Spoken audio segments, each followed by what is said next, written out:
Magandang araw po sa inyong lahat mga kababayan at welcome back dito po sa PNR at ito nga mga karibi natin, bilis ng karma. Ayan, Abante pinatawag na, binigyan ng ultimatum. Patungkol po riyan mga kababayan ang ating alamin at bibigyan ng reaksyon ngayong araw na ito. Pero bago po natin simulan yan, sa mga hindi pa po nakapag-subscribe sa ating mundong channel, pa-subscribe naman po. Ayan, at ito na nga, simulan na po natin to.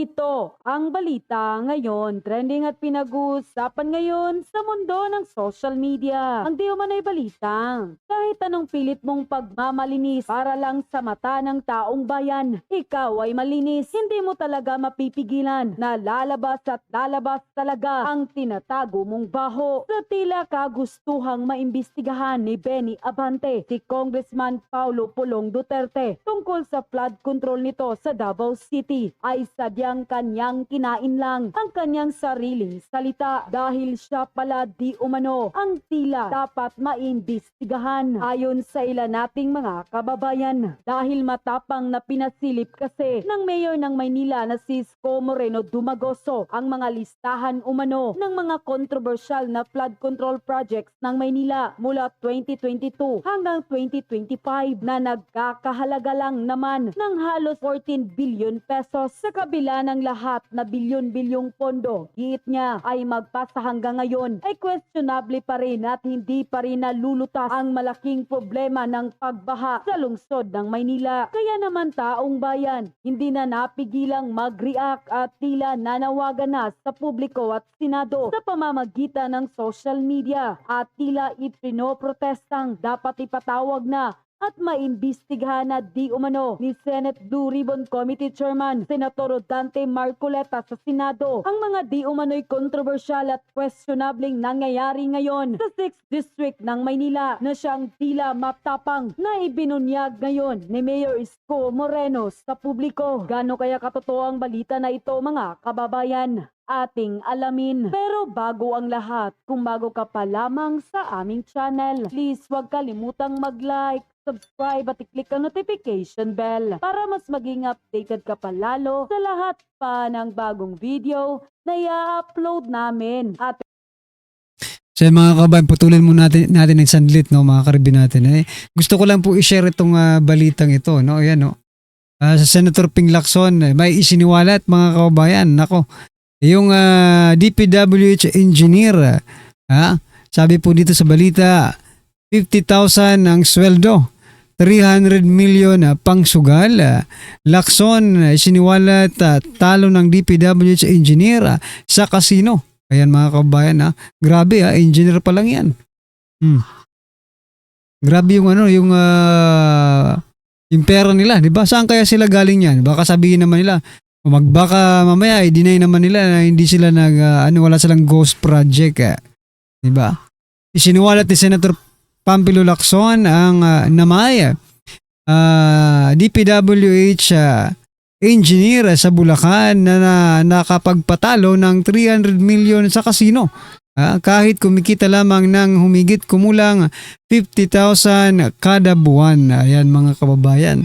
Sino kayang engineer nito? Kailangan itong engineer nito imbitahan nyo. Diba? Imbitahan nyo po. Senator Ping Lacson, dyan po sa kamera. Okay? eto na nga mga kababayan, tila sadyang walang baho talaga ang hindi aalingasaw sa kagustuhang maimbestigahan ni Pastor Benny Abante si Congressman Paulo Pulong Duterte. Abay siya pala di umano ang dapat maimbestigahan. Ayon pa sa nasabing balita, Abante nais imbestigahan ang mga flood control projects sa Davao City habang nakakaranas pa rin ng matinding serye ng pagbaha. Ano talaga to si Abante, ma? Biruin mo, taga Maynila po siya, ha? Siya po ay representatives ng 6th District ba? Tapos mag-iimbestiga ka ng flood control sa Davao. Ang lakas naman ng loob mo, Abante. Linisin mo muna yung bakuran mo bago ka pumutak sa iba. Maynila. Nais ni 6th District Pastor Benny Abante na imbestigahan ang mga flood control project sa Davao City upang patunayan ang seryosong pag-iimbestiga ng Kamara at tiyakin ang tamang paggamit ng pondo. Kung Davao man yan o Bulacan man yan, I would suggest that we do that there para malaman ng taong bayan na ito, serious kami sa pag-imbestiga. Kung talagang merong ghost project dyan, talagang merong substandard project dyan, ani Abante. Unquote. Tapos ang tila nakakatawang pahayag na ito ni Pastor, abay eto na, tila nabunyagan tinatagong baho nito dahil matapang na pinasilip kasi ni Mayor Isko Moreno Dumagoso ang mga listahan ng mga flood control projects sa Maynila mula 2022 hanggang 2025 na tumataginting ng halos 14 billion peso umano. Kabila ng tumataginting na bilyong pondo, giit ng Mayor ng Maynila, hindi pa rin nalulutas ang malaking problema ng pagbaha sa lungsod. Sa isinagawang press briefing nito sa City Hall kamakailan lamang, matapang na isiniwalat ng Mayor ng Maynila na si Isko Moreno na ilan sa mga proyektong iniulat sa website ng Office of the President na isumbong sa Pangulo ay wala umanong kaukulang permit mula sa lokal na pamahalaan. Batay pa sa hawak na dokumento, narito di umano ang controversial na breakdown ng mga lokasyon ng pondo sa nasabing mga distrito ng Maynila. Sa unang distrito, 3.4 billion pesos; sa ikalawang distrito, 2.59 billion pesos; sa ikatlong distrito, 4.2 billion pesos; sa ikaapat na distrito, 1.3 billion pesos; sa ikalimang distrito, 1.1 billion pesos; at sa ika-anim na distrito, 2.6 billion pesos. At ito ang nakakalula at malala kay Joel Chua, tumataginting lamang na 4.6 billion pesos, at kay Benny Abante naman ay tumataginting na 2.6 billion pesos na So yan mga kabayan, saan napunta yan, no? Yung 4.6 billion ni Chua at yung 2.6 billion ni Benny Abante. Aba, ito mga kababayan, no, i-share po niya, no, i-share po natin itong post ni Kitty Duterte mga kababayan. Sabi po dito sa ito post niya. Question nila Representative Abante, Congressman Saldico at Congressman Martin Romualdez kung nagamit ba ng tama ni Paulo Duterte ang natanggap nakabuang 51 bilyong pondo para sa mga flood control project sa kanyang lungsod mula 2020 hanggang 2022, no? Yan mga kababayan, kine-question nila. Pero kitang-kita naman po sa Davao kung ano po ang nangyari sa kanilang flood control project. Masasabi mo bang parang ang park, di ba? Yung flood control po nila, flood control project nila sa Davao City, mga kababayan, no? Parang ano nga, parang park. Pwede kayong mamasyal, mga kababayan. Diyan napunta yung pera. Hindi natin masasabi na ghost project yan, napakaganda niyan, di ba? Kaya pala itong tatlong ito, si Abante, si Saldico at si Romualdez ay noon pa man, mukhang may alam na sila na mangyayari talaga itong flood control project anomaly.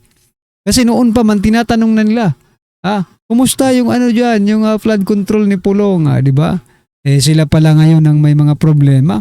Lalo na po itong si Saldico, hindi na makita. Nako po. Ayon sa ilan nating mga kababayan, kaya naman pala takot na makabalik ang mga Duterte dahil baka makatikim ng kamay na bakal kapag si VP Sara Duterte na ang maging presidente sa darating na 2028. Kaya naman taong bayan, hindi napigilang mag-react at tila nanawagan na sa publiko at Senado sa pamagitan ng social media na tila ipinoprotestang dapat ipatawag na at maimbestigahan na di umano ni Senate Blue Ribbon Committee Chairman Senator Rodante Marcoleta sa Senado ang mga controversial at questionabling nangyayari ngayon sa 6th District ng Maynila na siyang tila matapang na ibinunyag ni Mayor Isko Moreno. At ayon pa sa kanila, sobra na ito. Nakakalula na talaga ang mga halaga ng mga proyekto nila sa flood control. Dapat ipatawag na yan sa Senado at maimbestigahan ni Senator Marcoleta para magkaalaman na at mabigyang hustisya ang taong bayan dahil pera at tax ng maraming Pilipino ang pondo na yan. Dapat talaga may managot, lalo ka na Abante. Kaya panawagan naming taong bayan na sana'y maimbestigahan yan si Abante ni Marcoleta at ipatawag sa Senado para may masasampulan na. Congressman Mr. Abante, bago ka dumumi sa ibang lugar, siguraduhin mo muna na yung dumi mo sa iyong nasasakupan, nalinis mo na. Ayan na, nabulgar na ang dapat mabulgar. Salamat Mayor Isko Moreno at isiniwalat mo ang mga nakakalulang korupsyon sa flood control ng Maynila. Dapat ipatawag na ang mga yan ni Senator Marcoleta sa Senado at para may unang makontem at masampulan na. Kaya pala takot si Abante na makabalik ang mga Duterte. Ayan na ang mga ebidensyang galing mismo kay Mayor Isko Moreno. Kaya mahiya naman kayo. Pera at tax ng taong bayan yan. Ikaw Abante, nagbaha ang pera. Pero ang taong bayan, binaha ng tubig at sobrang kawalan. Lalo na at may bagyong sobra. Kawawa talaga. Kaya dapat ipatawag na yan lahat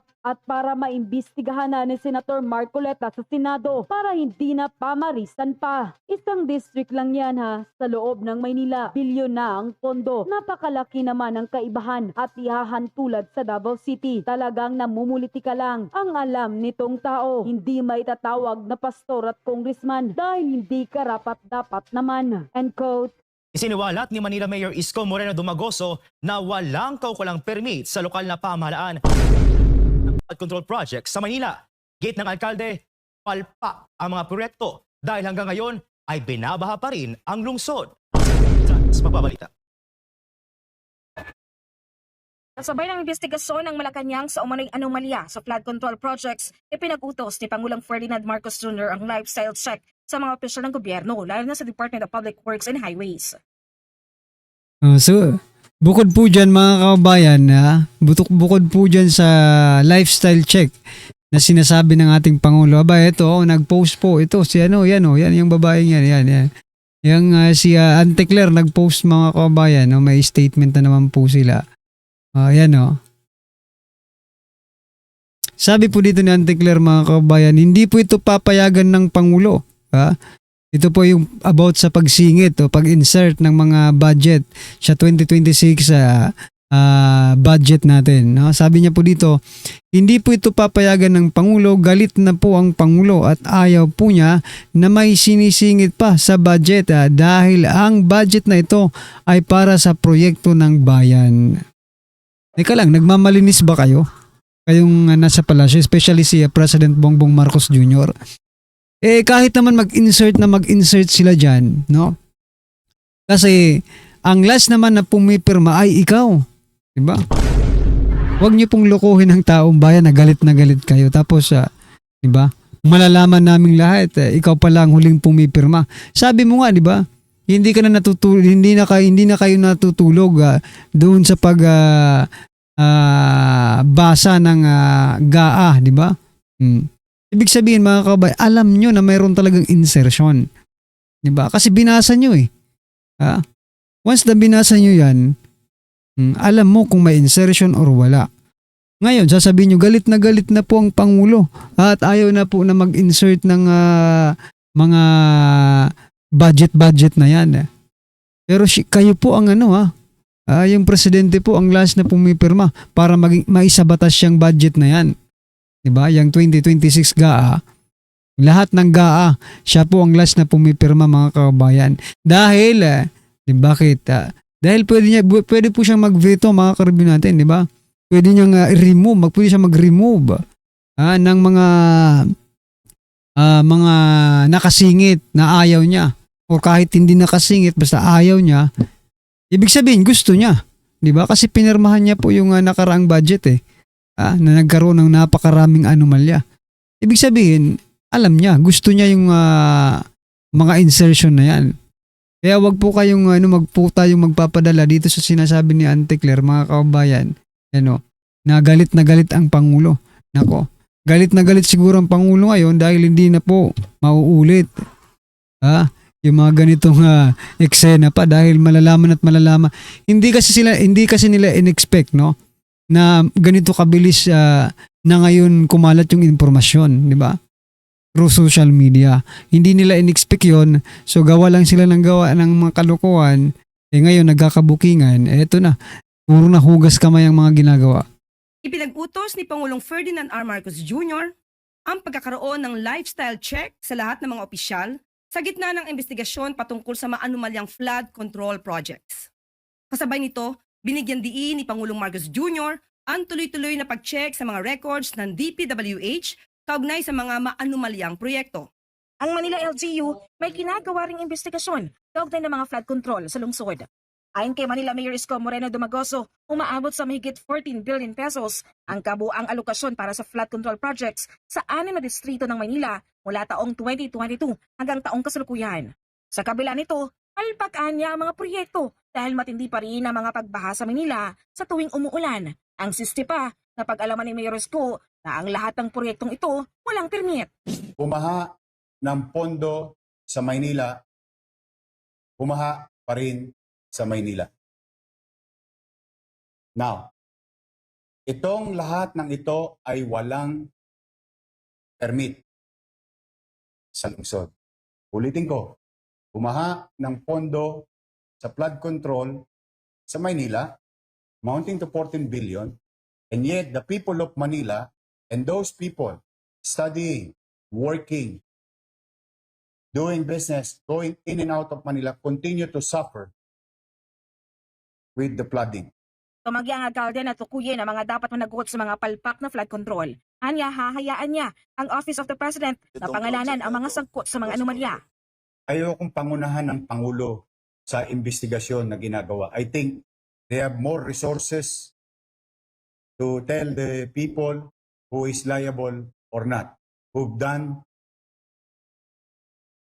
projects properly o baka meron ding guni-guni. If I may borrow the words of the President. Pero bago ito una ng sinampahan ng Manila LGU, ang kontratista na Chelsea Construction and Supply ng patong-patong na reklamo sa prosekusyon dahil sa pag-iba nito sa Rizal Avenue Sports Athletics Complex o RASA Covered Court sa Santa Cruz, Manila para sa pagpapatayo nito ng 145.5 million na multipurpose building. Hindi umano ito kumuha ng demolition at building permit sa lungsod nang gawin ang demolition at simulan ang naturang proyekto. Pagka ordinaryong tao, hirap na hirap kumuha ng permit sa Maynila o sa local government. Pero pagka malalaking kumpanya, parang binabaliwala nila ang pamalang.